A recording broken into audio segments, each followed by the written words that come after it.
Alors, quel est le résultat en France? Eh bien, en gros, le résultat, il y a un truc qui n'est pas bon, c'est le taux de participation, 52, 53, 55. Alors, je n'ai pas mis Paris, parce que Paris, c'est difficile à calculer, il y a beaucoup de dépistage individuel. Mais par contre, quand on regarde nos critères, en France, on a d'excellentes notes. Taux de rappel, examen complémentaire, 1,3%, c'est excellent. Taux de biopsie chirurgicale, moins de 1%.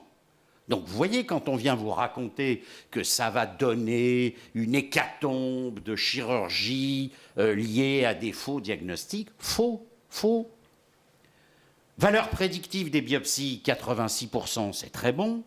Taux de cancer, eh bien, un peu moins de 1%, mais c'est bon aussi. Le 15% de cancer in situ. Alors on me dit, cela, ça ne servait à rien de les diagnostiquer.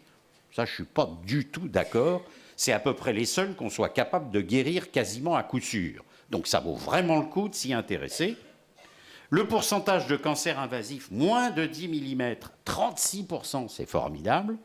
Pourcentage de cancer sans envahissement ganglionnaire, 74%. Donc vous voyez, ces résultats sont très bons. Alors les critiques. Il y a la controverse. Non, il ne faut pas dire la controverse, je vais la changer cette diapo. Il n'y a pas de controverse, c'est circulé, il n'y a rien à voir.